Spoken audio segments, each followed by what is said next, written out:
Welcome, everybody. It is episode number 64. Number 64 coming to you live from Tulsa, Oklahoma. And man, do we have an epic guest tonight. Steve Spingola, retired from the Milwaukee Police Department, most known for being involved in the Jeffrey Dahmer case and Cold Justice on the Oxygen Channel. And I came to meet him in San Antonio at the Homicide Investigators of Texas conference last year. And Steve is a really, really cool guy, entertaining. And Kathleen, I'm excited too. This is kind of one of those homicide detectives that in my world, he's one of those that's one of the more well-known homicide detectives like Gil Carrillo. And then we have Steve Spingola. Those are the kinds of guys that I look up to as a homicide detective. So I'm really, really honored to be here with this guy tonight. I wanted to mention something. What a huge news day in the state of Tennessee, where the Attorney General for the Tennessee, or for the state of Tennessee, along with the TBI, also known as Texas or Tennessee Bureau of Investigation, they made a huge announcement today in reference to the Pauline Pusser murder investigation from 1967. That is going to be the wife of Sheriff Buford Pusser from the movie Walking Tall, that series of Walking Tall movies. Buford Pusser was the sheriff of McNairy County for, I think, 6 or 7 years, something like that. And if you remember, we've had episode number 35 and 37 on this show. I believe that's the episode numbers, where we had Mike Elam come on. And Danny Couples along as well. He came on one of those episodes, and we talked about that investigation. And huge announcement, and that is that if Buford Pusser was alive today, that they would have tried to secure an indictment for murder on him. So crazy deal. I'm going to have to applaud TBI and the Attorney General for really re-examining that case with today's technology. And what they said, and I encourage everybody to go and look it up online after this show, of course, and really watch the press conference interview. I think it's really, really interesting, and I got to give a huge props to Mike Elam too, because in large part, I think that's the reason that case actually was getting reinvestigated, was because he was shining a light on that case. And they didn't come out and say it today, but I have a feeling that he got, Mike Elam actually got contacted in reference to somebody that thought that they had one of the guns used in that, which was a carbine. And anyway, it's great news for getting to the truth. And as Mike would say, the truth has no agenda. So I love that, and I'm sure that there's going to be more coming from that down the line. Let's talk about. I don't want to keep this guy. He's a hero, believe me. He's like a superstar. He's very modest, so he's going to come on here and he's going to say, "No, I'm nobody different than any other homicide guy." But I'm just going to mention when I asked him, I said, "Hey, Steve, send me a short bio," and he did that. It was pretty short, and I know that he's not talking about a lot of the stuff that he's done, but here it is. He was employed by the Milwaukee Police Department from 1977 to 2009. He started as a police aide, also known as an explorer, in high school in 1977. I'm a huge advocate of that program. I also was an explorer for the fire department, though. But the Explorer program, by the way, ladies and gentlemen, if you have kids that are interested in this, you should look into that. It's great. He was a police officer, a detective, a lieutenant of detectives, and he's now retired from the Milwaukee Police Department. And his last assignment was the supervisor of the homicide squad at Milwaukee Police Department. And I have no doubt that they had their hands full in that city with lots of murders. Currently, he teaches at the University of Wisconsin in Milwaukee and Gateway Technical College, which is a law enforcement academy. And he's worked on Cold Justice since 2014. And let me welcome Steve Spingola. How you doing? Good. Thanks, Jason. I don't know if I can live up to this introduction. I'll tell you that much, but thanks a lot. No, man, you're great. I love it. So I met you down in San Antonio. I got to hear you speak about the Dahmer case. which was I was on the edge of my seat the whole time. It was just a fascinating case. We'll get to that here shortly, but I'm curious as to how you ended up even getting involved. I mean, I know you became an explorer, but you must have had interest in doing this before that. Tell me about what led you down this road. That's a good question. I'll tell you the real true story. I was in math class in high school, and it was out on the second floor, and I looked across the window, out the window, and there was a church right across the street, and a Milwaukee police officer had been murdered. He was shot during a family trouble by a guy with a rifle. And I tell you, I never saw so much camaraderie and brotherhood as I did when they buried a cop. It was almost, very, very emotional for me to watch that. And the cops, how they took care of each other, and the community kind of came together and talked about it. And, that was, I kind of liked Law and Order. I took, classes in school, and I wanted to go through criminal justice in college. And amazing thing was, I have no family that was in law enforcement before that or anybody after. And we talked a little bit about it. I don't know if I'd want my own children right now to go into law enforcement. It's just changed so drastically. But for me, it was a great job. I hope it was for you. It still has great interest to a lot of people. And I'll be like in a grocery store or something, and somebody will stop me knowing I work on cold justice, and they've had a relative or something that was killed in a robbery in like 1974 or something and was never solved, and they want us to take a look at it. So just like the Pusser case, I think any homicide that isn't cleared, somebody's out there, a family. Even, now I get groups from where I teach anthropology classes and stuff that go out and do digs for bodies and all kinds of questions. So there's so many people interested in the world of true crime right now. And that's why I think you've got this podcast, and it's such a great success. Well, I appreciate it. And it's a success because of people like you that are willing to come on. Because, you know what I mean? I've had some epic people, and you're definitely top tier, and that are willing to come on and share your time with myself and the listeners, and we appreciate that really. Just amazing. So you get up, you get into. How did you even hear about the Explorers? I mean, was that something that there was a couple other people at the high school I was at that were interested in it. A lot of people wanted to get into law enforcement, but then I think it's similar to now, and I'm sure your department's having the same problems when I go across the country. People think it's that you watch Law and Order and it's going to be like that. You know what I'm saying? It's not. You're working holidays, weekends, third shifts. You're in court. You get all these cases that are frustrating. A lot of rules to obey when you're a young person. You know what I'm saying?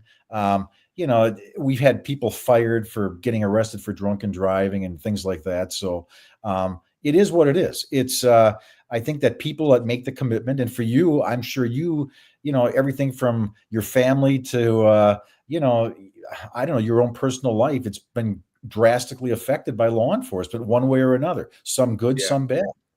Yeah, for sure on that, no doubt.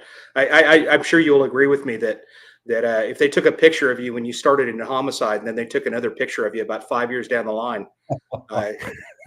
it does change you. And one thing I still notice is like my trust of people is long gone. You know what I'm saying? I talked to some of the best liars in the country, and it's like, how could I have believed this? You know what I'm saying? Once you leave, and it's like, I don't believe it. But man, what a group of characters, and what a group of way people have tried, to cover up crimes. I mean, burning crime scenes. And I had a guy who strangled his wife. He took a bite out of an apple, and then he put it into her mouth and threw it on the basement steps, and claimed she, was eating an apple and choked. And they were actually able to get the bite marks off the apple and compare it to him. And then he killed himself, and we went to arrest him that day. But Steve, I got to give him some points for creativity. I do too. I always graded these guys, an 8 or something like that. I was walking into the building one night. Our parking lot was shut down. I had to walk down the street, and some guy pulls up next to me, and I got a suit on. He said, "Hey, are you a cop?" I said, "Yeah." He said, I just killed my girlfriend. You want to go see? I said, "Yeah, let's go."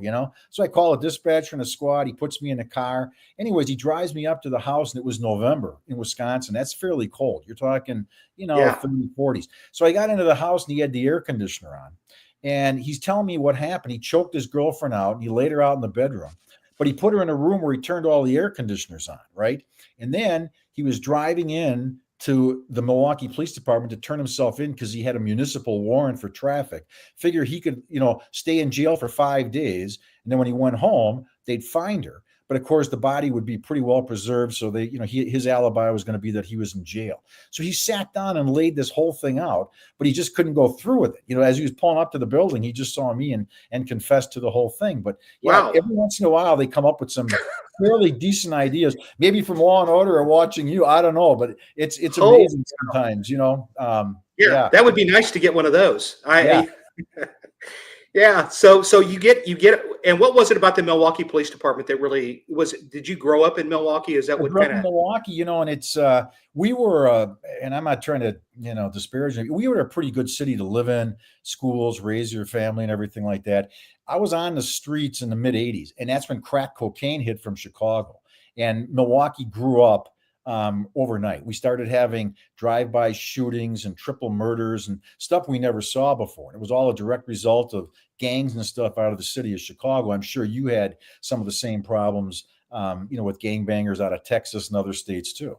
And it really took off. All of a sudden, the Saturday night specials, these 25s that cops were getting shot with, turned into the Glocks and the SIGs and with multiple, round magazines, and it just got worse. Potentially. And I think it was just Tuesday of this week, Milwaukee just hit their 100th homicide that they've actually recorded. We used to have 20. If we had 20 a year, that was a lot. And now it's what it is. That's crazy. That's really crazy. And what's the same thing. Yeah. I remember when I was in college, there was a professor that actually had a really interesting class exercise. And that was basically what it was, is he would assign us like a month in the 20s. And he wanted us to go back and research back when you had a library and you could actually get on there and find bibliography. You could find articles and stuff from the 20s on New York Times. And what he wanted us to do is he wanted us to go back and search all the violent crime that was going on back then. And what I learned was same kind of jazz was happening back in the 20s and every, that it's going on today. It's just that today with all of the media explosion of all these cases and stuff, everybody gets it like right now.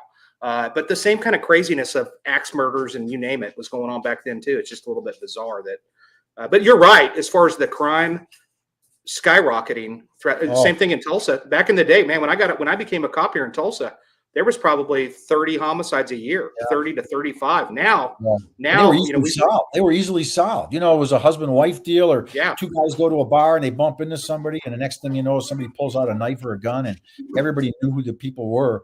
And I think one of the reasons now that you're seeing so many cold cases, I read, I don't know where they get the numbers from, but I read it's gone from about 2,500 a year to 7,000 a year in the United States that are officially, I think it's a lot more. But, they're just not easily solved anymore. And when you got these gangbangers and stuff out there that aren't going to talk to you, I don't know where we're going to go with these cases. They just go down the street and kill somebody else and write it off. I mean, that's just the way they solve those cases. Yeah. So you get on the Milwaukee Police Department. When you get on there, what was kind of what was your progression on the department as far as special? It was a general patrol thing, and I always liked the investigative side of it. So then they stuck me down in narcotics. They stuck me in sex crimes for a while, which wasn't one of my big things. We would go out and grab prostitutes and stuff like that. But it kind of showed me, I went from one area of the city to the whole city. And the different parts, while a lot of crime was the same, there were just different parts, I guess, of the city that were more dangerous, that the drugs were more prolific. Prostitution was what it was. And then all of a sudden we started to get taken over certain areas by the gangs, and that really changed. And our police chief at the time, he was a hard guy, Harold Breyer. He was a very tough guy, let me tell you. He'd been in about 4 or 5 shootings himself, and so this guy was tough as nails. And he was a law and order type police chief. It was a simple thing. If you broke a law, you went to jail. That was it. Everybody respected him. The judiciary, the mayors and stuff, they were all afraid of him. But, it's changed drastically since the 80s, I'm sure, in any city. And Milwaukee has basically become crime prone. Carjackings are a norm. And nobody really wants to do anything about it. One of the worst things, and I've been in other cities, but our reckless driving problem is gigantic in this city. and they've tried all kinds of things. We are getting so many people killed in car accidents on an average night, it's almost surpassing the homicide rate in certain areas. So, it's changed. The schools are not very good here. The taxes are high. People have moved out. And I don't know. It's like any other major metropolitan city. It's got significant problems. And I think the people that could afford to move out have, and the people who couldn't are there. And a lot of those people become victims of crimes at some point. Yeah. What is the population of Milwaukee? They'll tell you about 700,000. I think it's below that. They've made great additions trying to put in condos in the downtown area, things of that nature. But that's only attracted so many people. And the taxes are astronomical, so we've got a lot of ball players living in the downtown area. The Bucks players, the Brewers players, they used to move more to an area called Mequon, which was north of north of Milwaukee, a very financially well-off area. Halle Berry was living out there for a while when she was married here. So those were the $2 to $3 million houses. Now you've got these multi-condos in the downtown area, but they've had trouble selling those for a number of years now. So yeah. I don't know what's going to attract people moving back into Milwaukee. We just had 10 inches of rain about 2-3 weeks ago, and we had major flooding in Milwaukee, which has always been a problem. It's taken out a number of houses and the insurance costs and stuff. So, the infrastructure is not set up for the number of people in the building that's going on either. Well, I tell you what, believe it or not, the Milwaukee Homicide Unit, they were wanting to be on the first 48. And no I was super excited about it, man. Number one, I always get to the point where I'm thinking, man, people are sick of watching Tulsa on there. It's like we're on there all the time. And it would be great to share with another city, have another city. And so they were really interested in doing it. They were all about it, all in. And then the city council voted against it. They weren't. That's the thing we get too, like the same thing with cold justice. People always say, well, why don't you come here to Tulsa? Why don't you come here to Sacramento? Everybody's afraid of being sued or seeing something that they don't want shown on television or something like that. So, this idea of transparency is not basically what it is. And it's very difficult, I think, for sometimes, it's easier just to write these cases off, as unsolvable. It's just what a lot of departments do. And you go back, I don't care where you go, there's major cases in even small cities involving missing kids. Those are the really bad ones where you got the missing kids or something like that. And I got to introduce just to this is grandson number 2. Save that money. This is little Ryan. So I thought he just showed up. So if you hear a little something in the background, then that might be what it is. Yeah. Go ahead. Go on. He just made his television appearance, his debut. Good job. Great. Anyway, so hey, let's talk a little. So you finally get to the homicide unit in Milwaukee. Right. And tell me about what that experience was like for you when you joined the unit. Everybody was by that point, I had been through like other units, sexual assaults, missing kids, drugs were the big thing. I don't know about Tulsa, but all homicides, all burglaries, all robberies somehow run through drugs. It's, they're drug dealers or they're people buying drugs, even to the point that we arrested members of the judiciary and police officers buying drugs that were involved in crime, street crimes. It was amazing. And I got there and I was working third shift, and our city, probably like most major cities, 7 p.m. to 3 a.m. are the major crime problems. The prostitutes are on the street. We get all kinds of bar robberies, gas station robberies. And it really opened my eyes to the violence, the people that are out there on third shift. And, back in the day, if it was your case, if you were assigned, I don't know how Tulsa works, it was yours. You know what I'm saying? You had to go to the autopsy. You had to take everything to the DA's office to get the search warrants. And once these cases started multiplying, they decided that we would shift it. Now, Milwaukee's unusual. Every shift, day shift, early shift, or late shift, we had sister cars. So if you were the day shift guy, I had a murder at 3 a.m. I might work it till 10 and then just hand it off to you, and you had to go do the day shift work, and you handed it off to somebody after 4 o'clock, and then it came back to me. So our clearance rate was really high up compared to most major cities because of that. I think the way that we investigated that. But then as the homicides began to pile up and the gangs showed up, the clearance rate, it kind of took a dip.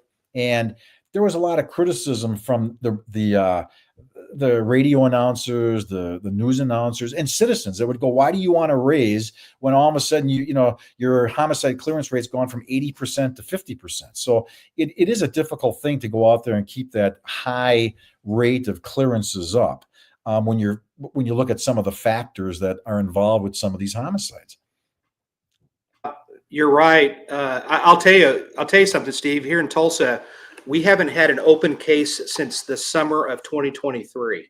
That's great. And it is great. And I'll tell you something. We've had roughly 630 homicides since 2016.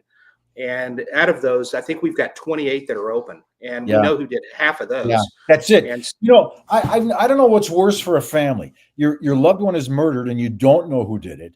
Or your loved one is murdered and you know who did it, but the DA won't prosecute. You know what I'm saying? I mean, there's just not enough there.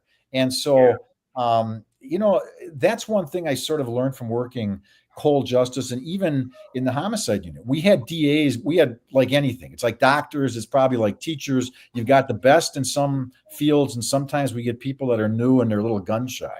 And, these circumstantial cases, they don't like them. They don't like the fact that the husband is fooling around and has $1 million insurance policy out on his wife and claims she just left. They want a confession. They want the body. They want something. And, as well as I do, in some cases, you're not going to have that. You're just not. And I think when the circumstantial evidence becomes the preponderance of the evidence, that's when the DA should issue. But, they're always telling me, well, what if she shows up on the beaches in Hawaii? Well, how many women are going to leave their kids without a purse, without a car, without their last paycheck, and wind up on the beaches in Hawaii living happily ever after? It doesn't happen, Especially in today's day and age with an electronic footprint. Oh, yeah. Everywhere. And I'll tell you something, which was really, and you still have your hands in it because of cold justice, of course. So you're aware of the advances in the world of forensics, and you're also aware of just the technology with flock cameras of today. We're solving cases today, Steve, that 2 years ago, these cases would have been cold for sure. I agree with you. And it's a fun time. Yeah. And the other side of the coin is the medical advancements. You used to get shot in Milwaukee back in the 80s. You'd bleed out by the time they got you to the hospital. Paramedics, I used to tell the ambulances, stabilize you to death. It's like, let's go. I always told my partner, if I ever get shot, just get me in a car and get me out of here. The paramedics are going to kill me. But, it's gotten a lot better since then. We've got Flight for Life. We've got actual doctors and stuff like that. And I always call it the golden hour. They can get you to our major trauma center within an hour. Your chances of, and you're alive, after that hour, your chances of living probably go up to 60% easy, no matter how badly wounded you are, and the doctors are really good out there and stuff like that. So it's all improved. So as a Milwaukee homicide detective, you started out as a detective there, but then later on you got promoted and then you were over that unit or part of that unit at some point, right? So how many years did you work there? Huh? I worked in homicide. 30 on homicide? Probably. Well, just in total. 32 total, at least the last 12 in homicide as a detective and as a lieutenant. And it was always, to me, the most interesting place to work, the homicide unit, because the city was willing to spend money on the homicide investigations. They were very interesting. And I don't know, there was just something about some of the cases, and I don't mean to disparage anybody, but, a lot of the cops got burned out when you had two drug dealers pull up to a corner and just, shoot it out and, one's dead. And nobody really gave, even the witnesses, the citizens were like, yeah, we know who he is. We're not going to call you and bother you. It's like, you got to be kidding me. There's a dead body laying here, But, we got some of those, and some of the ones that are still unsolved in Milwaukee were, I think the worst one I ever had is I was in uniform. I took a missing call back in, I don't know, I think it was like the early 80s. And a young kid named Brad Machette, he came home from school and he normally called his grandmother. This is before cell phones. And he would walk 7 blocks to his grandma's bar, which it was more like a restaurant, and meet up where his mom worked. Well, he doesn't show up. And we found him sodomized and strangled in a cornfield about 30 miles north of Milwaukee. It's never been solved. And, that was the first introduction to my world of sex offenders. I cannot believe how many true sex offenders are out floating around in our country here. And It is just, to see a little kid in a casket like that, it is really an eye opener. You know what I'm saying? Yeah.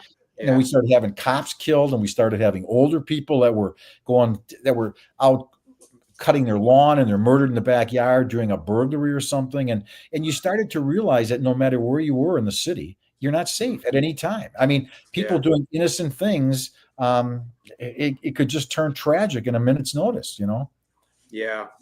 Yeah. Tulsa's kind of similar to that, where you just don't know where it's going to strike. It's not. Right. It's not just in one specific area of town. It could happen anywhere. Right. You know? Right. Yeah. So you get there. You're in that unit, and of course you're part of the Dahmer case. So tell me, let's jump into that and how that all came about and how you guys started getting onto that case. I had just gotten transferred from drugs from our narcotics unit over to the CIB, the Criminal Investigation Bureau, and it was a third shift call, and it was such a weird deal, And people ask me to talk about it. A lot of the times, we just had a young girl that was found murdered in Milwaukee, dismembered, right? And I got a call from Miss Banfield. I can't think of her first name right now. Was that a black girl by chance? Yes, it was. I think I saw. Yeah. Yeah. And I got a call from Miss Banfield, and she said, "Let's talk about it. Do you got another serial killer?" And I said, the weird thing is, like, when Dahmer was arrested, it was over with. You know what I'm saying? I mean, everything was right there. I mean, it really wasn't I hate to say this, it really wasn't one of these real detailed investigations where you've got bodies scattered all over the city and you're running around like we've had other serial killers with prostitutes and things like that over the years, where those aren't solved right away, and you get a lot of pressure from the news media, from certain groups of people. But with Dahmer, the criticisms really started to come in with the way that the Milwaukee Police Department handled the missings and things like that. And I'll be real honest with you. I'm not here to lie to you. When they came in to report some of these people missing, they did nothing. They took a missing report and said, yeah, Jason White's missing. It's like, okay, call us when he comes back. Honest to God, there wasn't a lot of work done on it.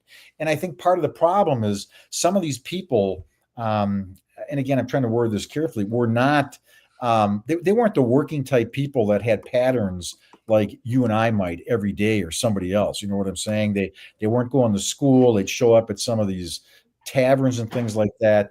Dahmer was, he had a couple of run-ins with law enforcement, indecent exposure, and he did some fondling of another young man in Milwaukee. He was sent to jail, but he basically was let out after a few years, and by then he had honed his skills and had the bodies in the apartment in freezers and refrigerators, and was, actually pretty good at what he did. He had some skills there. He was, I remember one of the things we did is we went and we talked to some of the people in the apartments. Okay. We knocked on some doors, we called a canvas, and we said, hey, do you know the guy up in 213? And my partner was actually helping move the blue acid vat out of the apartment because he was a really big, strong guy. But I remember I knocked on a door and I said, hey, do you know the guy up in 213? And she said, oh, he's wonderful. He holds the door open for me. He helps carry up my laundry from the basement. And, he asked me if I need milk or anything, when he goes to the store. And I'm like, okay, well, this is going to shock you. And she was like, you're wrong. She said, you're wrong. He's a wonderful young man. And so it just kind of shows you how he had this chameleon-like effect, on the people. Nobody suspected really anything. There were a couple calls about the smell in the apartment and stuff like that. But, and again, everything was just sort of like dumped off, because there was, I don't know, there really was no reason to suspect anything at that point. Yeah. And it wasn't until there was a young man named Tracy Edwards that he picked up in July of 1991 and took home and put some handcuffs on him and said, I'm going to eat you and I'm going to kill you. And Tracy managed to escape out of the house and ran right down the street into a uniformed squad car, and they went back and arrested him. And that's when the whole thing began. And, it kind of showed me, and I hate to say this, but, we were not prepared for that. You know what I'm saying? I mean, it was all young cops on the third shift that were there. They didn't get a search warrant. Things just didn't turn out the way that I think that nowadays, if you had a major crime scene, we'd involve the DA's office and the medical examiner's office right away. But, people were rummaging through the apartment and it wasn't sealed. You laugh, and No, I remember you talking about that when you were speaking. And And I look, couldn't believe it. it got even more bizarre, and it's embarrassing to me, but we had some newspaper reporters and some local news reporters on channel 6 and 4 here that they were really hot looking women. Okay. And they showed up at our police bars, and they were giving out Packer tickets and food and other biological things to our cops. And all these cops were leaking stories to them. And it was like, my roommate at the FBI Academy worked on the John Bonet case, and we were laying in bed together, not together. We were laying in our room one night. And we started talking back and forth, and he said he couldn't believe, how the cops were like mesmerized by the whole thing. They thought they were, like heroes. They wanted to write books and all this type of stuff. Even in the Dahmer case, I'm going to try to explain this slowly, but we had two judges, Judge Frank Thomas Crivello, who was like a peacock. He's deceased now, but he would sit, and he just was like this colorful, best dressing, he thought he was the best looking guy in America. And we had this Judge Graham. And the way it works in Milwaukee is they have a preliminary hearing. You get arrested. You're not indicted. I don't know how it works and where you live there in Tulsa or anything, but you're charged. And then within 10 days, they have a hearing in front of a judge who at the time was Crivello. And it was the actual prelim. Normally they take like an hour. There's nothing to it. We present evidence, and this thing went on for like an hour, for a week, because of we didn't even know who some of the victims were. I could tell you a million stories. We had no idea at first who some of these people were. But as it got to that, Crivello runs into Graham in the lunchroom, because the trial was going to get spun off to Graham, the actual trial. And they both had book deals. And I imagine that their judges had book deals. And Crivello tells Graham, hey, I think I'm going to keep the trial. It's like, what the hell do you mean you're keeping the trial? He says, it's my trial. He says, no, I'm the only one that I've gone through all the evidence, a week long, unheard of prelim. They got into a fist fight in the lunchroom over who was going to get it because they had book deals, right? And Graham wound up getting the case, and he wrote a book. I mean, it was just, and then one of the reporters, one of our cops, for some privileges, some favors, took her through the crime scene, right?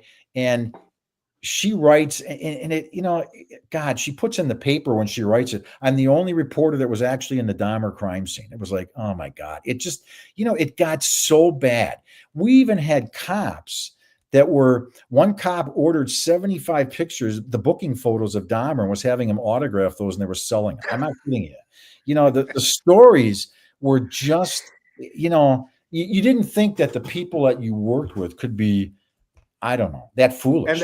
And that's the stuff that people don't really know. And I appreciate you being candid about it, because when you talked about it.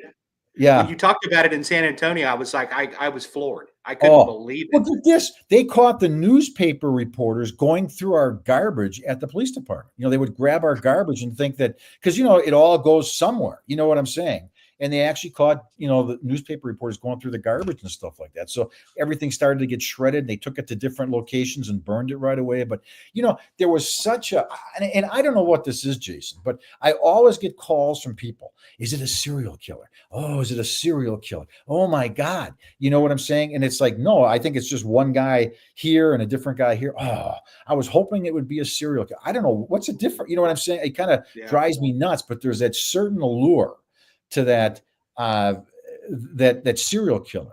And I just saw somebody, what a circus. I remember in the building when we were talking to people, and I came out of the building, and there were so many news trucks on the street. I bumped into Lester Holt. I never met the guy. I walked out, and there was Lester Holt. It was like a circus. And then our police chief made it real clear that he was going to be the star of the circus. You know what I'm saying? Guy named Phil Areola. And it wasn't, so he would get a briefing from us, and he would go on television, and he would say the wrong things. It was like, we just told him we don't, he would, so it was kind of like, what's he going to make up today? And it was just amazing, but I think whatever it is like, we've arrested famous people in Milwaukee, football players, and they get treated better. You know what I'm saying? They're And Dahmer, there was some concern from people about the way he was treated. He wasn't put into an orange jumpsuit right away. Um, and that was because he wasn't. Here's what what happens. You get arrested in Milwaukee. It's a pretty simple process. We take you to the city jail because we're city cops. They book you. They put you in the city jail. We walk to the DA's office tomorrow morning, and they take you to the court, and you're charged and put in the county jail where they have an orange uniform. Well, we didn't get Dahmer over into he was in the county jail, and that's the sheriff's department behind him.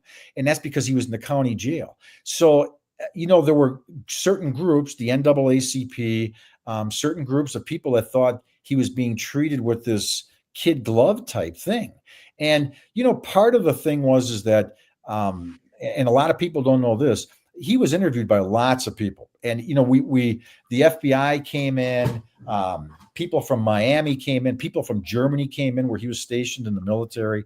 All kinds of people came in and wanted to talk to him. And the FBI, when he was actually sentenced, they had made an offer to the city and the county that they wanted him. They wanted to study him. If he had any value to humanity, it was to study him. And they said no because of the negative attention. It would look just like they were giving him special attention by sticking him in a federal penitentiary where he would have more access to different programs. So the plan that I heard was that they keep him in jail for 5 years. They ship him over to the feds. They study him. But, unfortunately, he was killed in our state prison system. So that never happened. Yeah. But to show you how weird it was, the mom and dad fought over the body. They were divorced. Mom and dad hated the air each other breathed. They each got lawyers and wanted to keep the brain to see if they could sell it. I'm not kidding you. It never went away. It never went away where people thought they were going to make money off of this, and then Netflix comes out a couple months ago, about a year ago already now with that show. And it was fairly accurate. It was fairly accurate, but it amazes me that people are that interested in a case that, from 20, 30 some years ago already. You know what I'm saying? I mean, I don't even think a lot of people were born, but they read those cases. And the guy who killed Dahmer, his name was Scarver. He was already in jail for a murder. So he mentioned the fact, what are you going to do to me? Put me in jail? It was just one of those interviews. I remember the cops, and they said no, and they stuck him in a federal penitentiary someplace in Oklahoma. I think it's in Oklahoma. They buried him somewhere because he was just like Dahmer or some of these other prisoners, these high-risk prisoners. Look at Whitey Bulger. Look at these guys. That's your worst nightmare when you got those people like Paris Hilton locked up in your jail, and you got to keep them safe on top of everything else. Right. Well, that guy from the Idaho killings. I mean, good luck. Yeah. Good luck. Good luck with that. I was thinking, it's funny you mentioned it. I was thinking the same thing. Somebody's going to kill him. It's just a matter of time. You know what I'm saying? Yeah. Or he's going to kill himself. But I'm with you on that. I think that they're looking for an opportunity for him. Oh, for sure. And it's the thing too. And you're a cop. I can't tell this to my friends who are accountants or they work at Milwaukee Electric Tool and produce this or that. But you go to talk to these people, and it's like murder is like you and I watching, a football game. It's like, yeah, I killed him, big deal. He deserved to be killed, so what? And it's like nothing, and for the normal person, I mean, to understand these sick puppies that you and I go out and talk to, and then you go home and lay in bed, and it's just like, I can't believe how bent America really is with a lot of these criminals that are out there, and how they were as successful, I guess, if that's the word, as they were killing people. Yeah. That brings me to my next question, because, just from the outside looking in, Dahmer looked like a very personable kind of guy. Yeah. I mean, of course, when you've got a head and there's plenty of pictures online. We're not going to show the deep dark ones, but there's plenty of pictures. You can see what he did to some of these people, and it's insane. But so, you can't really deny when you got body parts in your freezer. So when you're sitting there talking to Jeff, what was he like as far as just sitting across the table from him? The two guys I talked to, and finally the longest, were a guy with the last name of Murphy and a guy who's now dead. But they were the ones that went in and talked religion and stuff to him a little bit. And, we basically looked at the unidentified. One of the things we had was the unidentified people. We went out and worked with the medical examiner's office and stuff like that. But he was one of the things I remember the first night.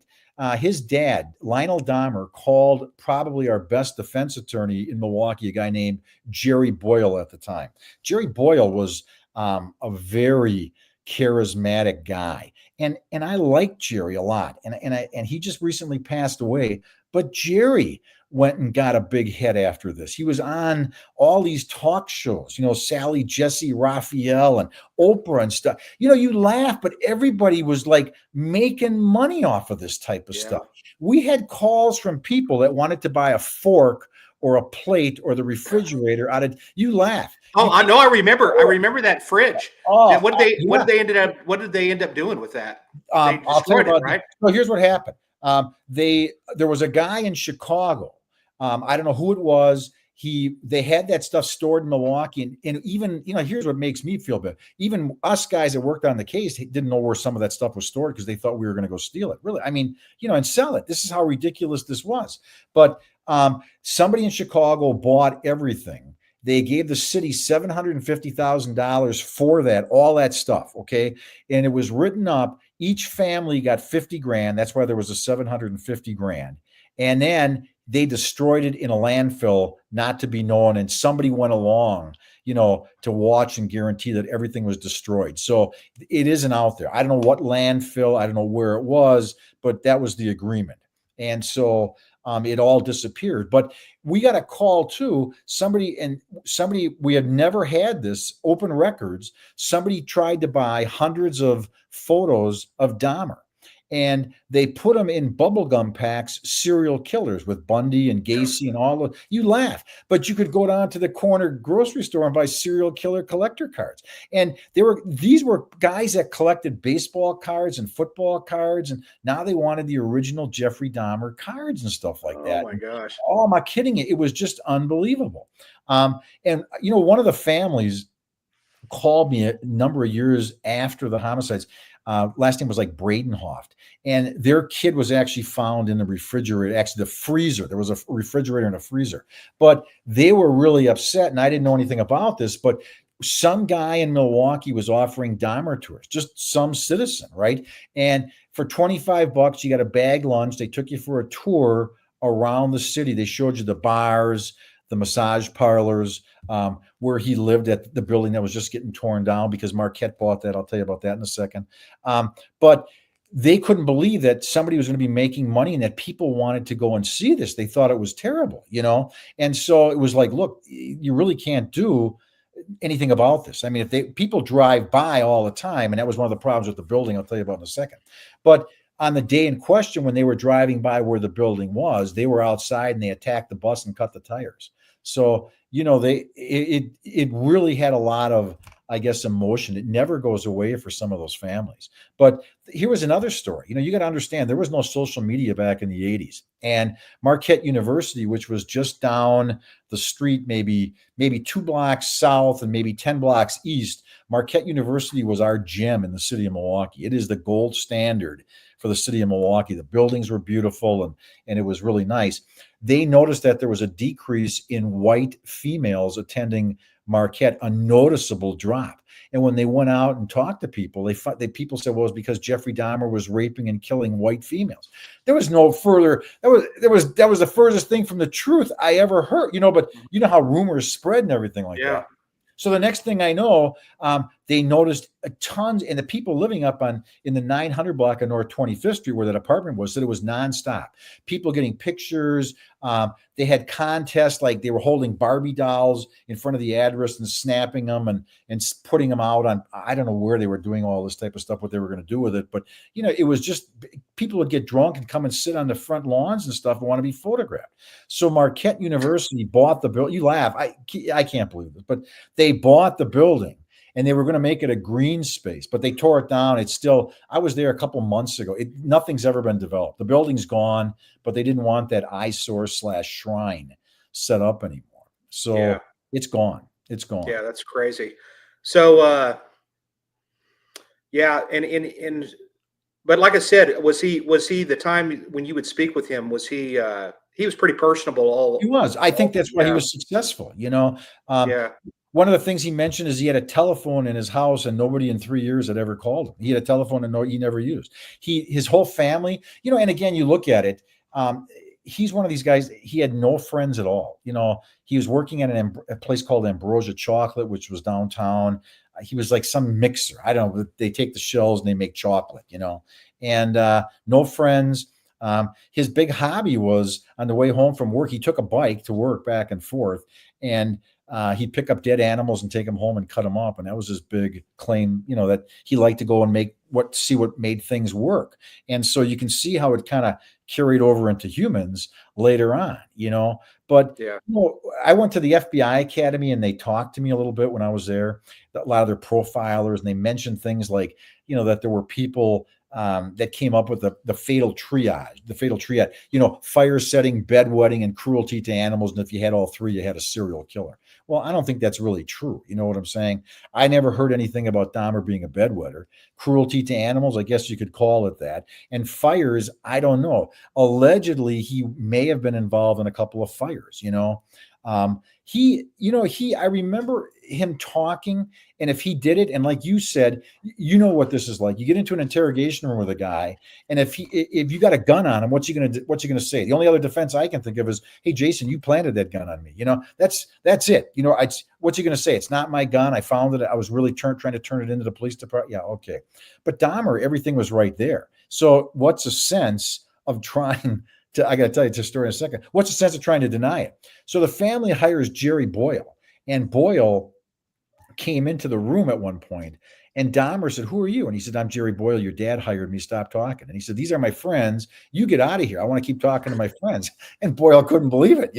Boyle couldn't believe it. And like I said, he was just a different kind of guy, and everybody wanted to talk to him. And it kind of got, like I said, Germany came in, Miami came in, Chicago came in.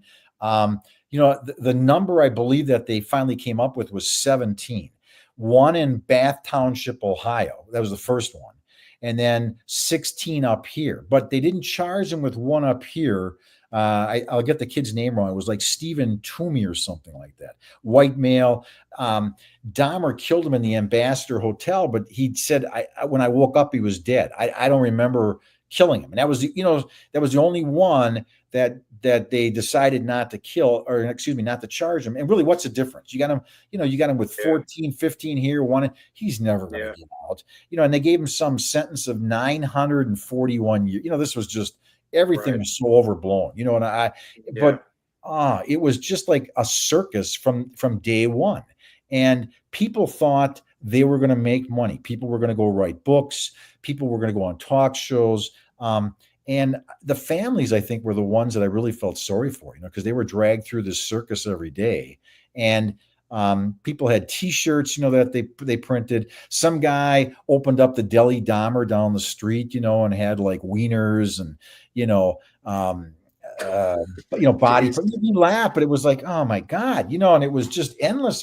T-shirts were on the corners for a while that people were selling, I remember one of them was a Thanksgiving dinner, and it says, "You're not going to tell me how many people I can have for Thanksgiving," with a picture of Jeff, and people just came up with all this sarcastic humor, and it was and for us, I think the police department, we were embarrassed. The worst part about it was the story of Conorak, that they gave back. Conorak sent the same phone to Dahmer, who was 14, and Dahmer killed Conorak later on that night. And one of the things when I talk to people and like you guys, part of that problem was the culture in Milwaukee, where all the young guys got dumped on the third shift. There was nobody with any experience. You had all these young guys, guys with 2 years on the job were teaching guys with 1 year on the job, and almost that whole year they were in the academy. And so they had never encountered somebody like Dahmer, who was probably one of the best bullshitters that you could ever. I mean, you think about it. You grabbed Conorak, you took him home, you were going to sodomize him, you drilled holes in the head, he's bleeding, Dahmer goes to get more beer. He's out of beer. And he walks because he doesn't drive. He walks to the 7-Eleven, comes back, and somebody called the cops because Conorak is walking down the street bleeding. And the bad thing was Conorak couldn't communicate because Jeff had drilled into his head and dumped some acid in there. And Dahmer walks up to the cops. I'd be running the other way and says, "Hey, this is my lover. We had a fight. I'm sorry." And it was kind of like, yeah, okay. And it was a really busy night. And I'll tell you about that in a second. And they gave Conorak back to Dahmer, who said later at the Fire and Police Commission, because they fired those two cops, that I killed him within 3 hours after that. And one of the things that really bothered me was Areola looked at the assignment sheet for those two officers, Gabrish and Balzerzak, the night they gave Conorak back to Dahmer. And they were a midnight to 8 a.m. car, and they had handled 18 assignments that night. Right at, this is Milwaukee. It was warm. I think it was May. And one after another, they're handling these assignments. And Areola says, here's just a reason I should fire him. Nobody could handle 18 assignments in a night and do a good job. Well, that was the dispatchers sending us to everything. That wasn't the cops' fault. Every time you went back in the service, they sent you someplace else. It was that busy. And so what are you going to do? Refuse to take an assignment? So get this. They fired Gabrish and Balzerzak, right? The union comes out and they charge Gabrish and Balzerzak with a simple failure to conduct a proper investigation, and fired them, right? Just out and out fired them. And you can argue if you thought that was fair. I'm not going to get into it. But the union came to us and said, from now on in, you get sent to a car, anything, a burglary, a stolen car, you stay there until you think it's done. So we had guys that were going to a burglary for like 6 or 7 hours. You laugh, a simple home burglary. And the dispatchers were banging them, and they were sending sergeants to the scene and saying, "What are you doing here, Jason? You've been here 6 hours." It's like, "Sarge, are you telling me not to conduct a proper investigation? Because just sign my memo book. You don't want me to do that, and I'll leave and go take another assignment," And it got really ugly. And after a while, everything kind of died down. But, the people, when they heard some of this type of stuff, I don't know. It was bad. That's all I can tell you. Morale suffered. You're an officer, Jason. It was bad when they gave Conorak back to Dahmer. But I don't know what to tell you. I don't know. Well, I could see how that could have happened. Yeah, for sure. I mean, I don't know. So that case, it's still talked about. I mean, everybody's absolutely. interested. Absolutely. I think because there was necrophilia and cannibalism and that stuff all in one. Yeah. Has there been somebody else like him ever? Yeah. Like, he's unique, right? The thing the feds said, that he was the only guy that they had ever met that he talked to everybody. You know what I'm saying? The feds came in and they couldn't shut him up either. He just kept on talking, and that's why everybody wanted to interview him. They wanted forensic people, forensic psychologists to come in, and all kinds of people, students, and maybe that was the plan. It just didn't work out right. Yeah. You know what I'm saying, for him? And I don't know. I think that anytime you and I read about any murder, we can learn something from it. Absolutely.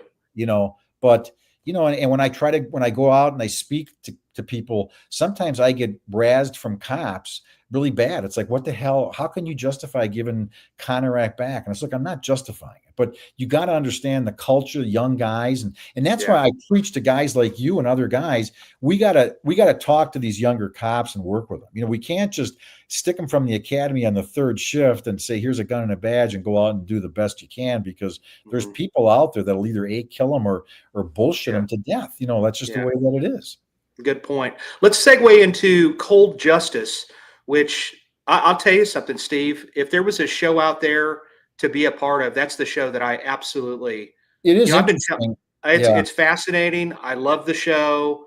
It's a project that I think is really something special, and you guys have been able to give hope to countless families in this country, and there's been a lot of success with that.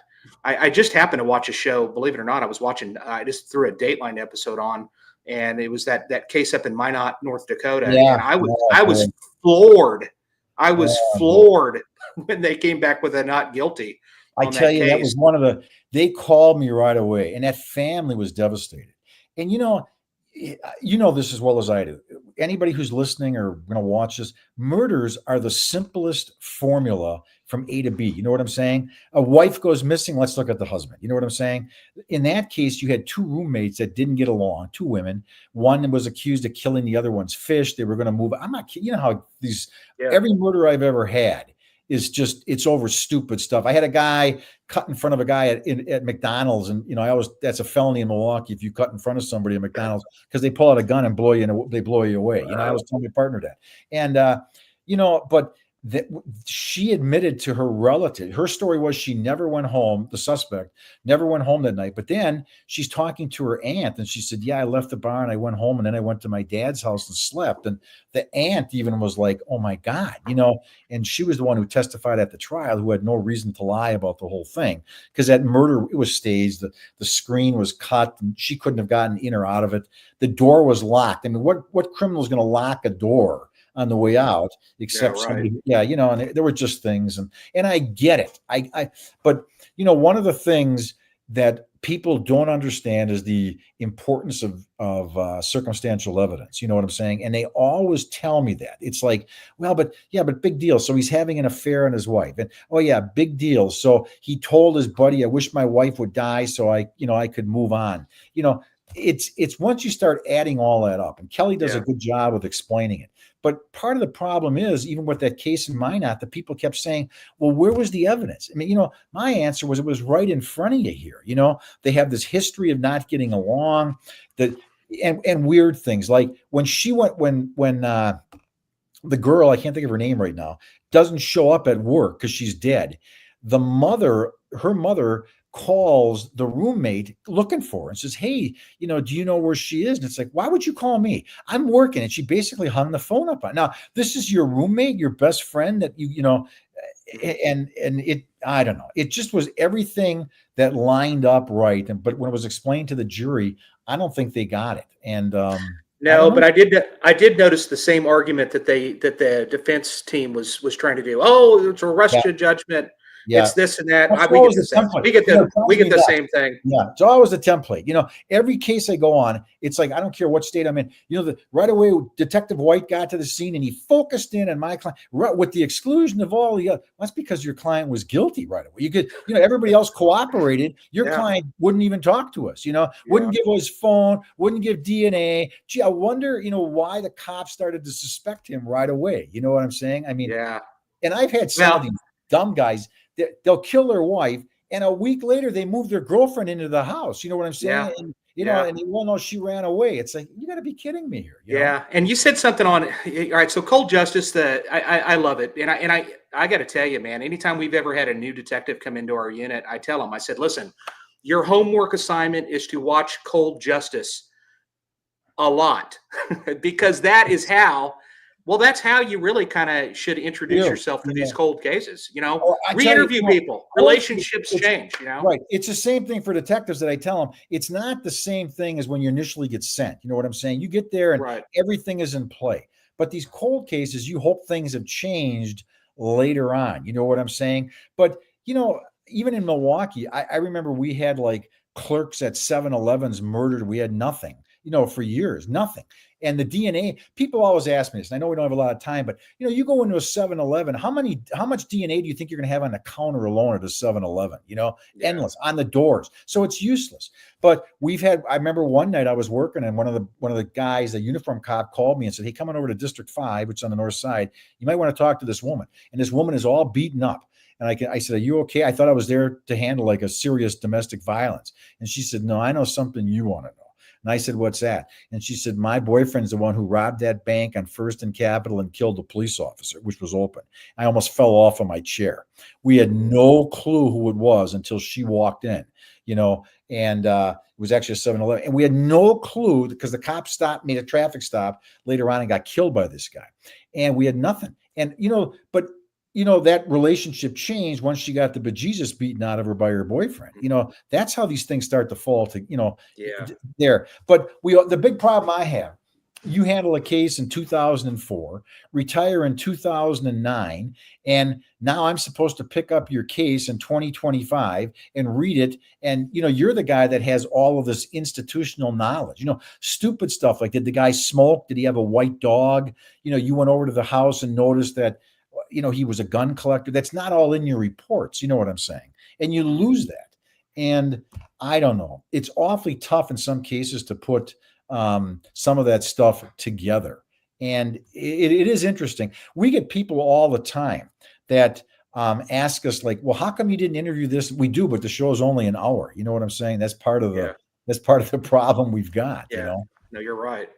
Yeah. So you've been able to, you became a part of it in 2014. Right. I think I saw a little, if you go to YouTube, ladies and gentlemen, you can see a bunch of fun videos between him and Kelly. I mean, obviously you guys are a dynamic duo. She's fun. It's she's the lawyer, and sometimes you're a cop. Jason, you can smile, but sometimes the Constitution can get bent a little bit. You know what I'm saying? You don't break it, you can bend it. Kelly's like, I can't believe we even thought of that. I said, well, I did, and it's well, now with me, you're not. And it's just funny sometimes once in a while the stuff that goes on back and forth. Yeah. But one of the things that you'd mentioned something about how she describes circumstantial evidence, and I saw something on one of the deals where she has like one pencil and breaks it, but then you put a whole bunch of pencils together and try to break it.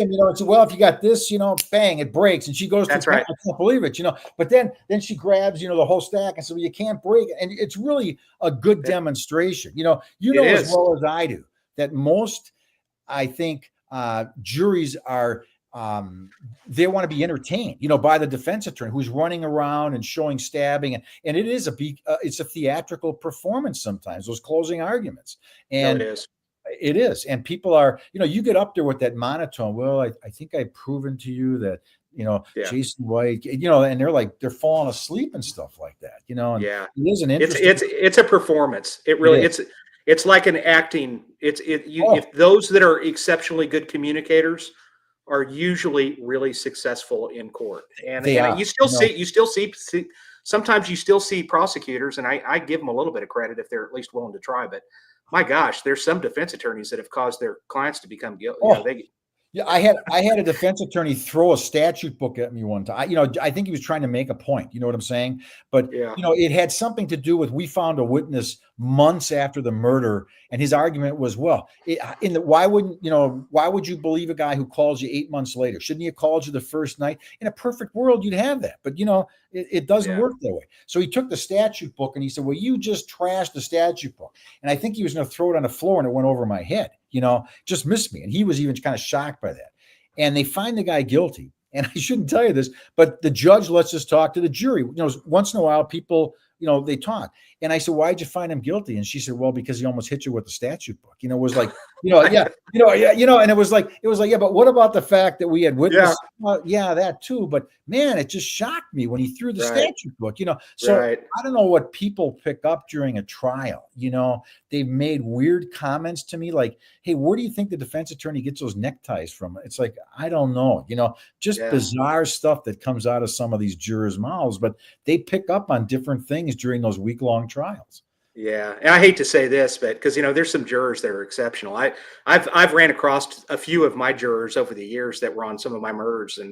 But they always say that, they weren't smart enough to get out of jury duty. That's why they were there. Yeah. So, but anyway, it's, so you're there, you become a part of this.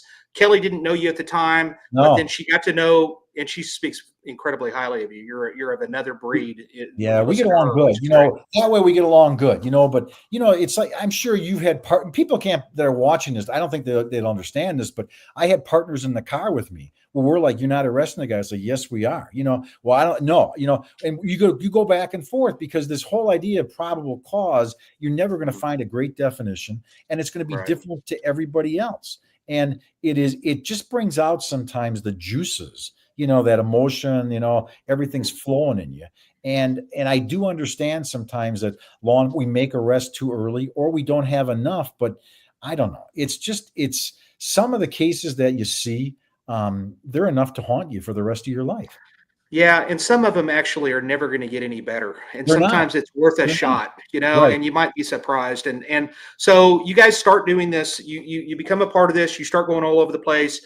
This is a lot. I'm going to guess that most of your departments that reach out to you are going to be more your smaller variety Yeah. that don't have a lot Yeah. of volume. What Right. is that? What is kind of the one thing that you've noticed, kind of a common theme with these departments? Is it just a lack of experience in working these murders? Yeah, And that's part of it. Kelly assigns me to all these missing women. A lot of them we don't do the shows on because we've got nothing. But I wound up with the missing wives. I've read so many cases I could tell you stories about. It's unbelievable. And like I said, there's no woman that's just going to leave without her car, her glasses, her medication, no money, not pick up her last paycheck and leave her newborn baby behind and right. never call back. And you start putting these things together. And some of the DAs are willing to put that in front of a jury. You know what I'm saying? It's like, yeah, you're right.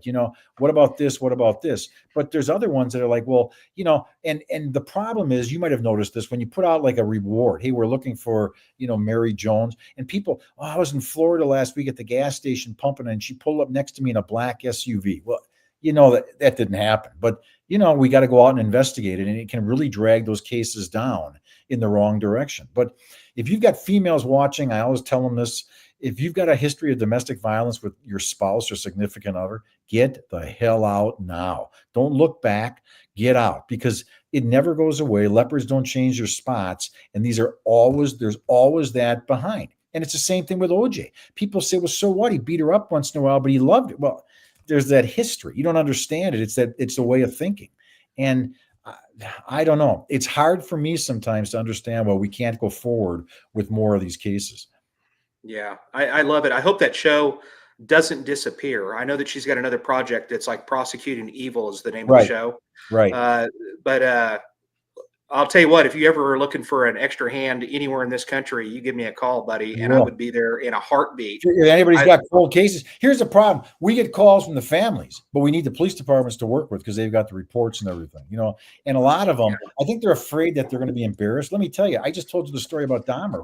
We screwed up royally. You know what I'm saying? Every case I've ever worked on, somebody else says, hey, did you guys think about doing this? It's like, damn, we forgot it. You know what I'm saying? Go back during the daylight or something.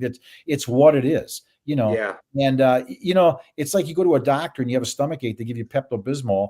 Next week you're vomiting blood and you got cancer. And it's like, why the hell didn't you run it? Well, because it is what it is here. And yeah, the Manson case. I mean, that was that case was a train wreck. God. You talk about one of the worst investigations ever. Oh. I hate to say that because that's a fascinating case. I love talking about it. So throw his email up there, Amanda. I want people to see his email. He's willing to share that with you. If you happen to have, when I met you, Steve, you handed me a giant stack of business cards from Cold Justice and said, "Hey, hand these out to people if they have cases." We go to CrimeCon and stuff, and it's really sad. If you go to CrimeCon, they allow family members into what they call press row. Here's what it is. There's lines of people. They don't charge them. It's usually mothers that as you're walking through, they're handing out pieces of paper with their missing daughter or missing grandkids on.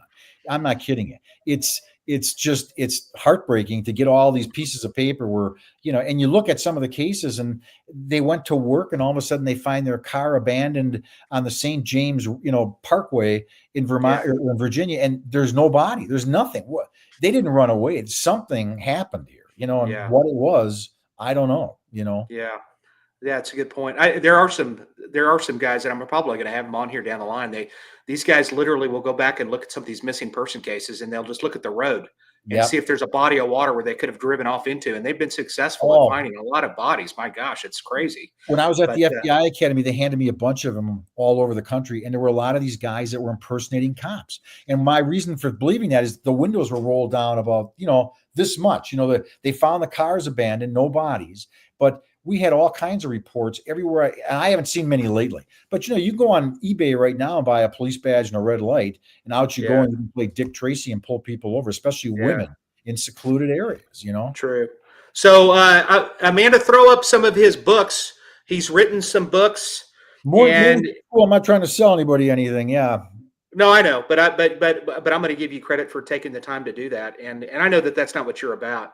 So what is that? What is the So Spingola I files? just so I was at one of my classes at UW Milwaukee, and one of the students said, "Hey, can you write a bunch of things?" I work with an anthropology class, then with the criminal justice classes, so I just put in short cases in here that were really unusual. One of them, the same guy that got killed with Dahmer, um, he winds up getting killed in the same cell block as Jeffrey Dahmer by Scarver. And what he did is he basically murdered his wife. He's a white male, and he claimed that a black male did it. Okay. And he throws down a baseball cap and says, I hit the guy in the face, and he dropped his baseball cap. And the whole thing didn't make any sense. Why the wife was stabbed 27 times and he was stabbed once. We ran the cap, and sure enough, there was Negroid DNA in the, it was hair and stuff in it. And I was like, this doesn't make sense. Nobody saw anything. All of a sudden I get a call from a kid who says, hey, I think that's my baseball cap on the news. And I was like, you're kidding me. No. So we went and talked to him. He says, yeah, I was walking through a shopping center about a month ago. And this funny looking white guy comes up and says, hey, where'd you get that cap? And he says, over here at the sports shop. He says, I'll give you $75 for it. He says, you can go buy it for 35. He says, I'll give you $100 for it. Here you go. It was his DNA. It was his baseball cap, Yeah. And, I mean, and he planted, but every once in a while, these guys come up with some really interesting things. And I think sometimes it can throw the whole case off if you don't look at everybody being involved as some kind of dirty, you know what I'm saying? I mean, are they having affairs? I just saw today some woman killed her whole family, and I saw she was about to be indicted for taking hundreds of thousands of dollars from her employer. So there's always a story behind the story. Yeah, interesting. So he's got a couple of other books too that you can find. You can find these on Amazon, and I'm sure that each one of them is, I bet they're fascinating reads, and I'm definitely going to look at that one. I'm definitely going to check out that first one because that sounds like hell. I'll send it to you. It's okay. We got a problem up with our in upper like La Crosse, Wisconsin stuff, which is about a 3-hour drive from where I am. We have a bunch of guys that are found partially nude in our streams and rivers up there, the Mississippi River. And they've got a couple of detectives that showed up from New York trying to write a book, claim it's the Happy Face Killer, that it's a woman inviting guys down to the river because their pants are pulled on. You can figure out what's going on, and then pushes them into the river. Well, these guys, their blood alcohol content, very rarely is it under 2. Sometimes it's over 0.3. These guys are all drunk. And I think what they're trying to do is cut across the ice. But, those cases sometimes too, and I don't know if you've ever gotten this, people say it's not fair to make money. You're running this show and looking at my dead relatives and stuff like that, so I don't know. People have various reasons for not wanting cases looked at. Yeah. Well, I'll tell you, I think, Kelly wasn't, she was like, yeah, in your department, she wasn't happy with our department. And I'm the peasant. It's not up to me. You know what I mean? I think in most parts, I think it's the administration. It's above that level. It's up there, and some of the, I don't know. I always tell sheriffs or cops, where do you get any credit for having an unsolved case from 15 years ago? Where even if you come in and work it and we don't solve it, you at least can go to the public and say, look, we picked that case back up and went out and looked at it again, just to see if things have changed. And sometimes that, I don't want to say pacifies, but the people that are still alive, what happened to Uncle Lenny back in 2004? Hey, look, we're looking at it again. And that's kind of decent, and it doesn't hurt to re-interview and to just kind of look into it. And I think that we really need to tap in today.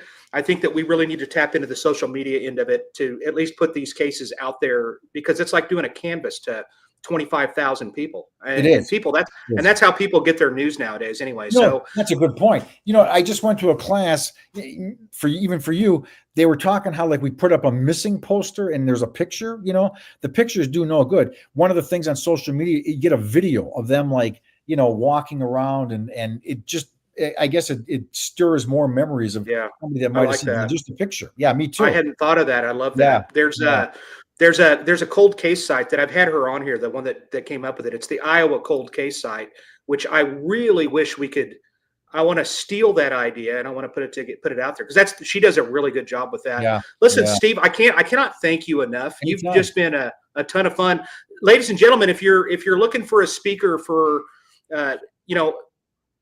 the Dahmer case probably would be more geared towards law enforcement across this country. But Steve does speak. If you're looking for that, and I've seen him speak, he's exceptional. So you're not gonna be disappointed, no doubt. And check out Cold Justice. I'm telling you, I hope that show doesn't go anywhere. I really do hope I do that too. they continue to do it. So that's going to rely upon you, the public, watching. You got to watch the show. And if the ratings are high enough, then they'll keep shows like that out there, because they do a lot of good. And if you're a smaller department that has a case that, or it could be any department really for that matter, they pay for all of the DNA testing, and that's extraordinarily expensive. And so that's the best labs in the country. That's right. The best labs in the country.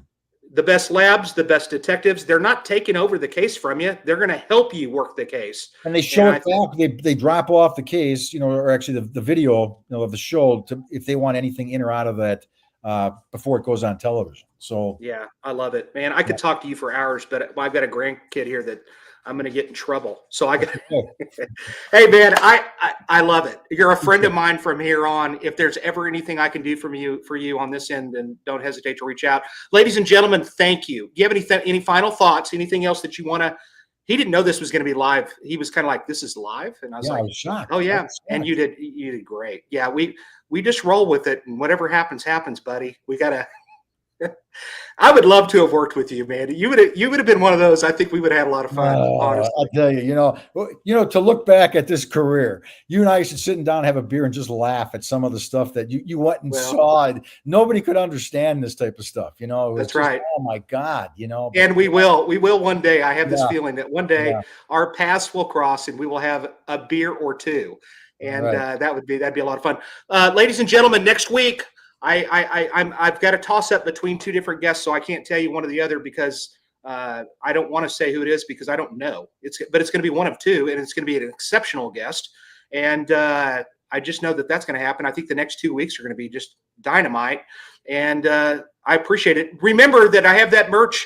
The merchandise has dropped. If you want to get a coffee cup or something like that, it goes to a good cause. And check them out. I think that's cool. Remember to like and subscribe. Please like and subscribe. I gave a tour to 4 people from, I'm trying to think of where it was at in Kansas. It was I don't want to get this town name wrong. I want to mention this. Newton, Kansas. They stopped by and they're super fans of your show too. Cold Justice, but they're also super fans of the First 48. They stopped by and listen, we cannot do, I told them, I said, you need to check out my YouTube page. I don't get paid for this, but I like bringing guests on like him to it allows me an opportunity to call these people and go, if I just called Steve out of the clear blue and said, hey Steve, I just want to talk to you for an hour, he's going to go, what's up with this guy? What a weirdo. But this makes it normal. So this is cool. And so hopefully any cop can call any cop in America and talk for an hour. It's just what it is. It's a great job, and if you're considering it and you're out there, do it. Just do it. Yeah, right on. I love it. So remember, like and subscribe. Thank you, Steve. Once again, buy his book. If you have a case that you have questions, I've noticed that he will respond to you on that email. We look at them, some are difficult. I send them to other people to look at too. So what have you got to lose? That's right. Hang on and don't click off and stick around. And Amanda, take us out.